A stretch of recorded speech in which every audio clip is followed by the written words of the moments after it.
I've been working here since 1965, when I was 11 years old. I've been, in one way or another, growing apples for most of my life.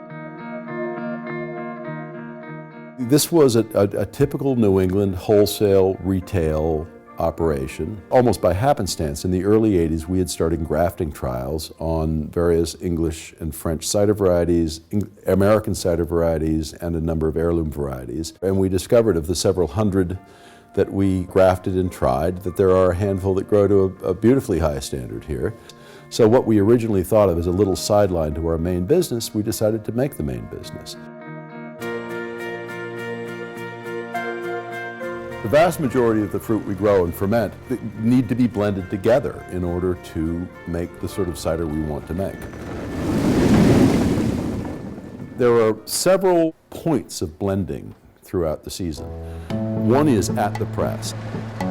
The combination of apples like Wixon and Yarlington and Dabinet are what, in our view, it takes to make a delicious fermented cider.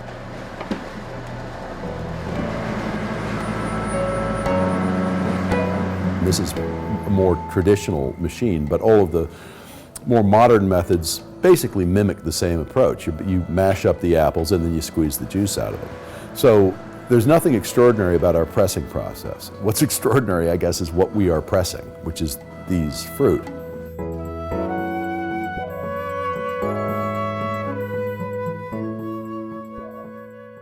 When we have a tank that's ready to ferment, we inoculate it with yeast. And if it starts, which it usually does, that is fermenting, we walk away. It takes, weeks to a month or so for the yeast to convert all of the sugar in the juice to alcohol. And then the cider sits in tanks or barrels for quite a long time.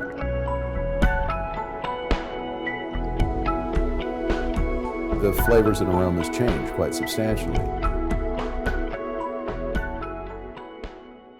There are 4 of us who really started together tasting ciders years and years ago.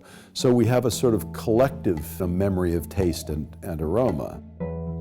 It's very hard to rely on one's own sensory memory, but a collaborative sensory memory is very, very useful.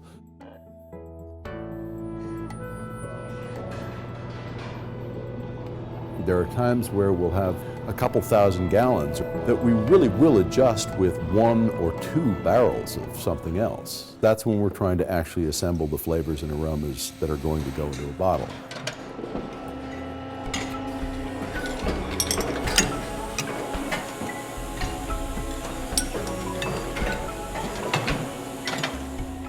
We don't add alcohol. The alcohol comes from the fruit itself. We don't add extraneous flavors. The flavors and aromas come from the fruit themselves. To us, cider is to apples what wine is to grapes.